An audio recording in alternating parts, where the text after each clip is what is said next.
greatest advance in modern physics since the splitting of the atom. A rare metal. Molecularly unstable.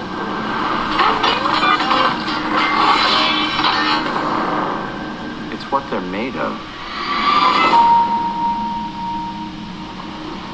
Bring it up!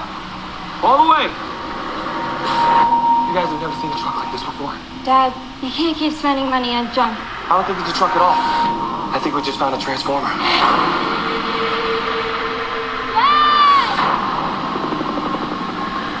gonna ask you this once. Where is Optimus Prime?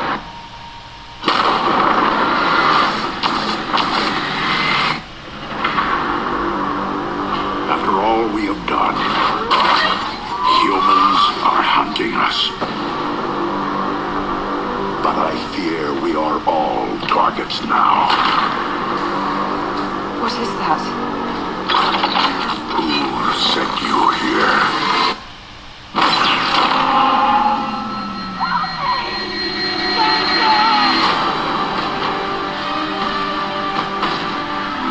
This is not war. It's human extinction. Oh my God!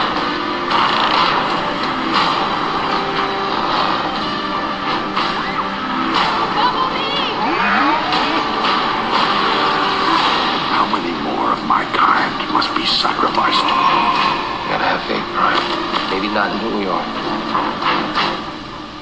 who we can be. I'm not leaving my dad.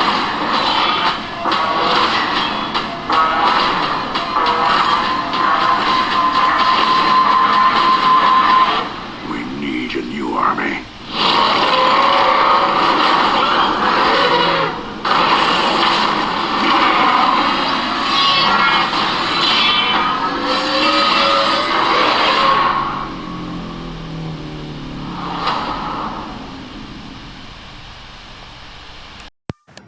Transformers Age of Extinction is the fourth installment in the Transformers series that was released on June 27th, 2014. Well, I reviewed all the Transformers movies with Shia LaBeouf, so go check those out if you want. Now, I'm going to review the first one with Mark Wahlberg. So, let's see if it's good. We will start, as always, with the story. After the battle in Chicago from the last movie, Dark of the Moon, a CIA agent creates a unit to hunt down every single robot, including the Autobots and Decepticons, because he believes they are a big threat to humanity. All the while, another robot is searching for Optimus. Cade Yeager, a robotics expert, buys an old truck and thinks it's a robot. He turns out to be right because it is Optimus Prime. Optimus turns to Cade to help with the mission. Okay, this story is really fucking bad. First of all, the idea of humanity turning against the Autobots is a horrendous idea. It is trying to go back to square one for no good reason. Now, I did like that idea in Dark of the Moon because it was not the core conflict of that fucking movie. The humans did it out of fear, yes, but it was because they were threatened by Megatron, so they were more or less forced to do it. And Megatron is intimidating.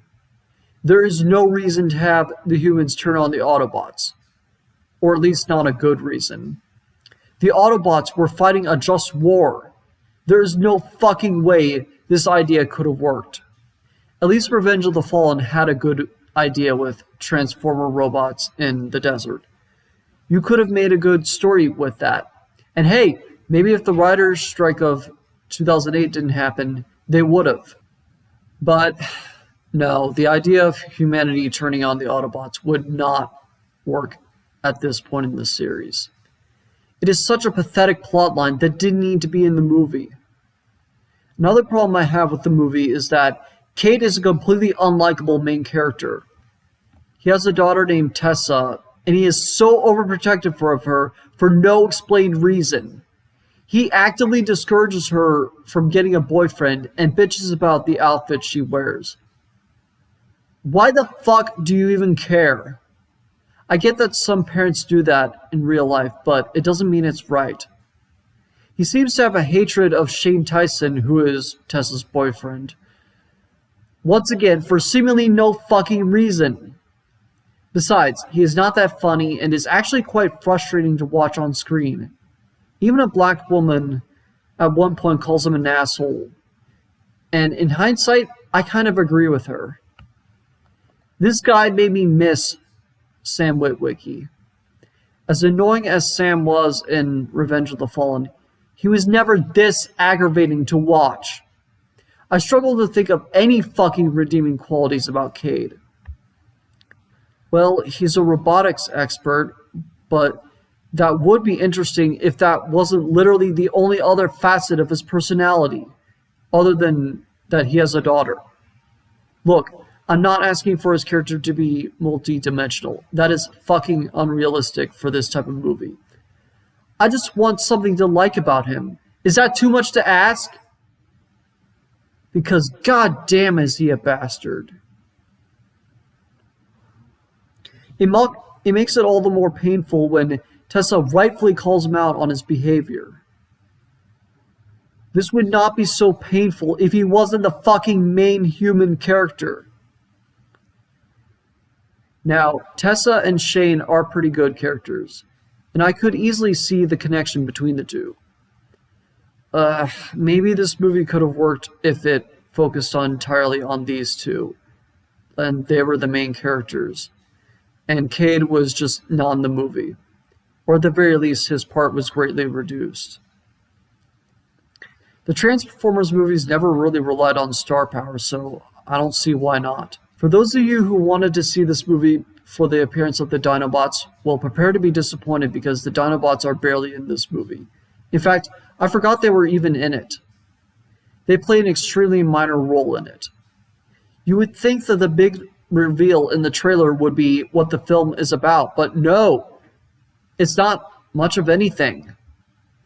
I could blame this on bad marketing, but even then, it would have made a hell of a much better movie if the story revolved more around the Dinobots.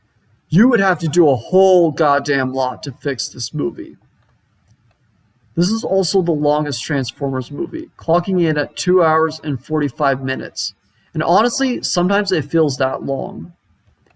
This movie wastes time on shit that really isn't that interesting. Oh, and I really thought the filmmakers were going to move away from the humor from the first two movies. But Age of Extinction brings it back, and it's almost as bad as Revenge of the Fallen. Honestly, I go back and forth on which has the worst humor. The humor in Revenge of the Fallen starts out good, but has some of the worst jokes in the entire series. The humor in Age of Extinction is all really bad. Whatever, both movies have pretty shitty jokes. Getting back to Cade for a little bit, you would think that him being overprotective would be some sort of character arc that he goes through. But by the end of it, I don't really think he came all that far. Because it just ends with Optimus ascending to space, and that's it. What was the goddamn point? Fuck, this story is so bad. Now, the action scenes are pretty fucking good. There is plenty of gunplay and explosions, some of which actually comes from Cade. That is the first in the series to have the main human character do some of the fighting. But it's a case where I hate that the action was done so well because it's in service to a fucking garbage story. Anyway, the production values are a mixed bag. The cinematography is pretty good. The editing, sound, and sets are pretty standard. I will say I prefer the Autobot models of the previous movies to the new ones. New doesn't always mean better. Other than that, the visual effects are technically impressive. The music is not that great though. The score is not very memorable, and the song choices are not that great. Of all the bands they could have chosen, why do a song from Imagine Dragons? That band does not fit this type of movie at all. The first Transformers movie will always have the best selection of songs in my book. Overall, Transformers Age of Extinction is the only live-action Transformers Babe movie that I actually hate. It has a story that is both bad in concept and execution. The main character is a completely unlikable fuckwad, and most importantly, it doesn't really seem to have a purpose or a reason to come back to and watch it. I promise you, I don't hate this franchise now. I still stand by my thoughts on the first and the third movie. But even I have my limits. I am not ashamed to admit that this movie sucks. It sucks horse cock. I give Transformers Age of Extinction 1 out of 5 stars with the title of horrible. Anyway, I'm Spike Robot. If you like this video, you can subscribe to my channel. And feel free to follow me on Patreon. I will give a link in the description. Anyway, take it easy. Honor the freedom, Jingos.